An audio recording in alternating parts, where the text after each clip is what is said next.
আমরা গ্রেফতার সাবেক প্রতিমন্ত্রী জুনায়েদ আহমেদ পলক সহ সাবেক ডেপুটি স্পিকার শামসুল হক টুকু ও ঢাকা বিশ্ববিদ্যালয় ছাত্রলীগের সাধারণ সম্পাদক তানভীর হাসান সৈকতকে সিএমএম কোর্টে নেওয়া হয়েছে।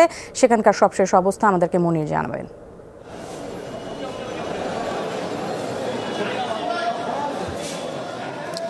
ধন্যবাদ ন্যান্সি। আসলে আসামিদেরকে ঠিক মিনিট 10 আগে এই সিএমএম আদালতে নিয়ে আসা হয়েছে, সেই চিত্র আমরা দেখিয়েছি। ডিবি পুলিশের এই একটি টিম, একটি বিশাল গাড়ি বহর তারা এখানে এসেছে এবং আমরা গতকালকের মতো দেখেছি আলোচিত আসামিদেরকে যেভাবে নিয়ে আসা হচ্ছে। আপনি এই মুহূর্তে দেখছেন দর্শক, আপনারা দেখছেন যে তিন আসামিকে নিয়ে আসা হচ্ছে এই যে আদালতে। তিন আসামিকে নিয়ে আসা হচ্ছে আদালতে এবং সবাইকেই মোটামুটি বুলেট প্রুফ জ্যাকেট, হেলমেট এবং নিরাপত্তা সরঞ্জাম আমরা দেখেছি যে ভিআইপি আসামিদেরকে যেভাবে পরিয়ে নিয়ে আসা হয়, আমরা সেইভাবেই দেখছি যে নিরাপত্তা সরঞ্জাম পরিয়ে আনা হচ্ছে। তিন আসামি ডেপুটি স্পিকার শামসুল হক, সাবেক ডেপুটি স্পিকার সংসদের শামসুল হক টুকু রয়েছেন, সাবেক আইসিটি প্রতিমন্ত্রী জুনায়েদ আহমেদ পলক রয়েছেন, ছাত্রলীগের ঢাকা বিশ্ববিদ্যালয় ইউনিটের সাধারণ সম্পাদক তানভীর হাসান সৈকত। তো তাদেরকে এই মুহূর্তে 27 নম্বর আদালতে নিয়ে যাওয়া হচ্ছে। বিচারক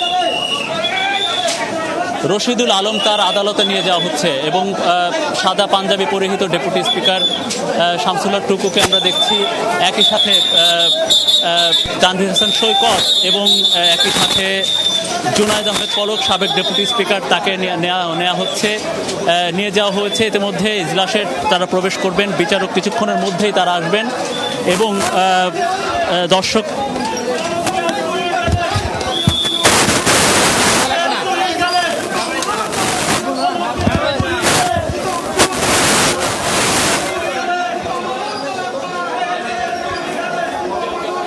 যমুনা টেলিভিশনের মাধ্যমে আপনারা দেখছেন যে ইজলাসের মধ্যে প্রবেশ করলেন বিচারক রশিদুল আলমের ইজলাসে প্রবেশ করলেন এই সিএমএম আদালতের 27 নম্বর আদালতে।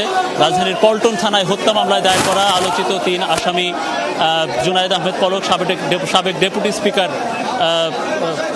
শামসুল হক টুকু, ঢাকা বিশ্ববিদ্যালয়ের ছাত্রলীগ নেতা তানভীর হাসান সৈকত। ইতিমধ্যে এই জনাকীর্ণ আদালতের মধ্যে শুনানি কিছুক্ষণের মধ্যে শুরু হবে। নিরাপত্তা ব্যবস্থা নিতে বেশ কয়েকজন পুলিশ সদস্য রয়েছে, সেনা সদস্য, আর্ম পুলিশ ব্যাটালিয়নের সদস্যরা তারা এখানে এসেছেন।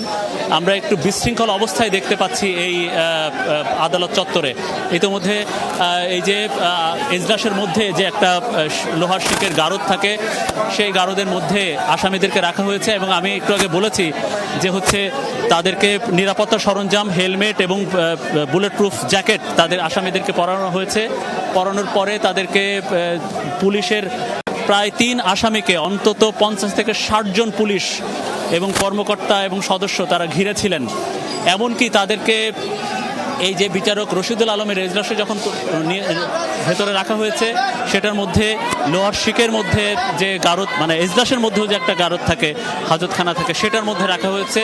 তো সেই আসামিদেরকে সেখানে রাখা তো হয়েছেই, পাশাপাশি এই আসামিদেরকেও এই গারদের মধ্যে পুলিশ ঘিরে আছে, হেলমেট পরা এবং বুলেট প্রুফ জ্যাকেট ঘিরে আছে। আমরা গতকালকে যে আদালতের চিত্র দেখছি, আজকে ঠিক একই রকম চিত্র। আমরা ইজলাসের মধ্যে বিএনপিপন্থী প্রায় শখানেক আইনজীবী তারা ভেতরে এখনও স্লোগান দিচ্ছেন। এই আইনজীবীদের স্লোগান দিচ্ছেন, তারা আসামিদের দিকে ক্ষোভ জানাচ্ছেন এবং এই ক্ষোভের ভাষাটা নানাভাবে বলছেন অনেকে। আমরা জানি যে এই যে তিন আসামির মধ্যে একজন আসামি ডেপুটি স্পিকার শামসুল হক টুকু, তিনি আসলে এই ক্ষমতার পালা বদল বা তার আন্দোলনের পরে তিনি আসলে তেমন আলোচনায় আমরা দেখতে পারিনি।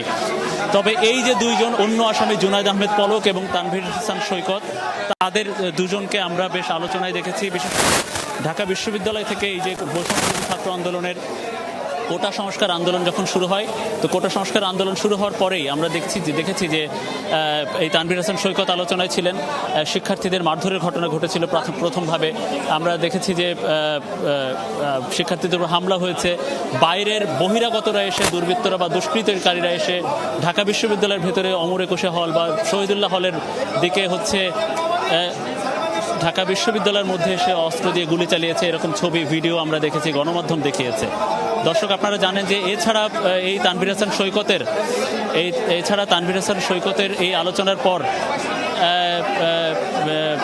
যে আরেকজন যে আসামি আছেন, সাবেক আইসিটি প্রতিমন্ত্রী এবং ডাক ও টেলিযোগাযোগ মন্ত্রণালয়ের প্রতিমন্ত্রী দায়িত্ব ছিলেন তিনি, জুনায়েদ আহমেদ পলক। তো তিনিও বেশ আলোচনায় ছিলেন, বিশেষ করে এই আন্দোলনটি শুরু হওয়ার পরে ইন্টারনেট বন্ধ নিয়ে এবং বিশেষ করে সামাজিক যোগাযোগ মাধ্যম বন্ধ নিয়ে ব্যাপক আলোচনা ছিল। এই আলোচনায় আসলে নানাভাবে বিশেষ করে সমালোচিতই হয়েছেন জুনায়েদ আহমেদ পলক। ইন্টারনেট বন্ধ নিয়ে তিনি নানা ধরনের মিথ্যাচার করেছেন বলে অভিযোগ। এবং সবশেষ এই যে নতুন সরকার বা অন্তর্বর্তীকালীন সরকার গঠন হওয়ার পরে আমরা দেখেছি যে আইসিটির প্রতিমন্ত্রী, আইসিটির দায়িত্বে যে উপদেষ্টাকে দেওয়া হয়েছে নাহিদ হাসান, তিনি বলেছিলেন প্রথম দিন অফিস করার পরেই যে 24 ঘন্টার মধ্যে তিনি জানতে চান যে জুনায়েদ আহমেদ পলক যেসব বক্তব্য দিয়েছেন সেগুলো সত্যতা আছে কিনা, এমনকি ইন্টারনেট বন্ধের সেই সত্যতা আছে কিনা। আমরা পরবর্তীতে দেখেছি যে ইন্টারনেট সার্ভিস প্রোভাইডার বা আইএসপি থেকে এবং বিটিআরসি থেকে এবং ডাক ও টেলিযোগাযোগ মন্ত্রণালয় বা মোবাইল অপারেটর এবং বিটিআরসির বা সরকারের অন্য যে সংস্থা এই বিষয়ে যারা কাজ করেন, মোবাইল নেটওয়ার্ক নিয়ে যারা কাজ করে, তাদের থেকে বিভিন্ন ধরনের রিপোর্ট এসেছে, বক্তব্য এসেছে যে জুনায়েদ আহমেদ পলক বিভিন্নভাবে তিনি মিথ্যাচার করেছেন। এমনকি ওই সময় সামাজিক যোগাযোগ মাধ্যমে বন্ধের কোনো আন্দোলনকারীদের জন্য বন্ধ হয়নি, সরকারের প্রত্যক্ষ নির্দেশনায় এগুলো বন্ধ হয়েছে। আমরা একটু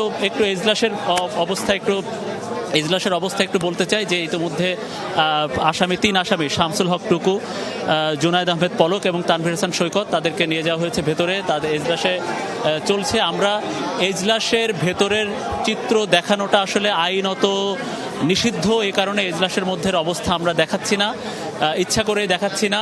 আমরা একটু তথ্য জানিয়ে রাখছি যে ভেতরে হয়তো শুনানি শুরু হয়ে গেছে। বিচারক রশিদুল আলম তিনি চলে এসেছেন এবং ইতিমধ্যে শুনানি শুরু হয়ে গেছে। শুনানিতে এই আসামিদের বিপক্ষেই মূলত আইনজীবীদের অবস্থান। পল্টন থানার হত্যা মামলায় এই যে তিন আসামি শামসুল হক টুকু, জুনায়েদ আহমেদ পলক এবং তানভীর হাসান সৈকত, তাদের বিরুদ্ধে 10 দিনের রিমান্ড আবেদন করা হয়েছে এবং পল্টন থানার পক্ষ থেকে করা হয়েছে। আসামিরা ডিবির হেফাজতে ছিল, আসামিরা ডিবির হেফাজত থেকেই এখানে এসেছে এবং তারা যেহেতু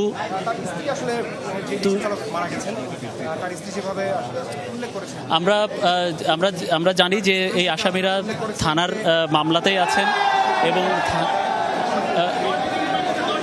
আমরা একটা ব্রেকিং নিউজ এইমাত্র পাওয়া, সেটা হচ্ছে যে 10 দিনের রিমান্ডই মঞ্জুর করা হয়েছে তাদের, অর্থাৎ সাবেক ডেপুটি স্পিকার শামসুল হক টুকু, সাবেক আইসিটি প্রতিমন্ত্রী যিনি নাটোরের সংসদ সদস্য ছিলেন, আলোচিত সংসদ সদস্য ছিলেন বা আলোচিত আওয়ামী লীগ নেতা জুনায়েদ আহমেদ পলক, আলোচিত আরেক ছাত্রলীগের নেতা ঢাকা বিশ্ববিদ্যালয় ইউনিটের ছাত্রলীগ সাধারণ সম্পাদক তানভীর হাসান সৈকত, রাজধানীর পল্টন থানায় দায়ের করা হত্যা মামলায় তাদেরকে 10 দিনের রিমান্ড মঞ্জুর করেছেন আদালত। বিচারক রশিদুল আলম